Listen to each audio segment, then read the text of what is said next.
اكتشفت إن الذكاء الاصطناعي اللي أنا متخصصة فيه بيستخدموه ضد إخواتنا في فلسطين.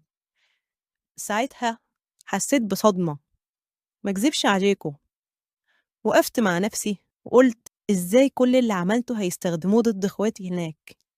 إزاي هابقى جزء من اللي بيحصل ده؟ قعدت أفكّر أعمل إيه، أمشي، أستقيل والّا أكمّل؟ بس كده أنا ما عملتش حاجة، يعني لو مشيت هييجي حد غيري بكل سهولة يكمّل. ساعتها أخدت أهم قرار في حياتي، وهيهِد كل اللي أنا وصلت له، ويضيّع كل اللي أنا عملته.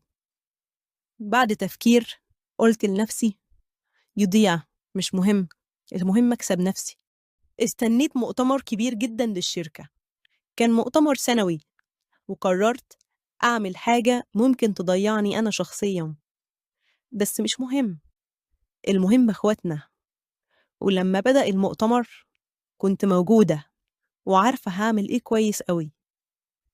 استنيت وجود الرئيس التنفيذي للشركة والمسؤول الأول، ولسه بيبدأ كلمته وكل القنوات والصحف موجودين. قُمت بأعلى صوت وقُلت له: "أوقفوا الإبادة عن إخواتنا، لا يمكن أكون جزء من كده، لا يمكن تكونوا جزء من كده، الدم في إيديكم، كلكم هتتسألوا وهتتحاسبوا." وكنت بازعّق بعلو الصوت لحد ما خرّجوني برّه وسط ذهول الجميع، خرّجوني برّه الشركة.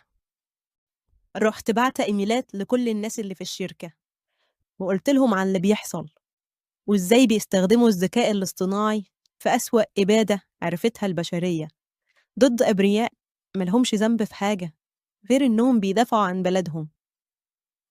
طبعًا طردوني من الشركة، بس كل ده ما همّنيش، طالما نصرت الحق ووقفت جنب الأبرياء، وإن ربنا مش هيخذلني لإني ما خذلتهمش. والحمد لله إني ما شاركتش في حاجة زي كده، ورجعت بلدي وأنا فخورة باللي عملته. وطبعًا اللي عملته كل الصحف والمواقع اتكلمت عنه، وإن إزاي واحدة تضحي بكل ده في سبيل إنها تنصر الحق وما تسكتش زي الناس اللي ساكتين. ورجعت بلدي واشتغلت في مجالي بعيد عن العنصرية والجهل.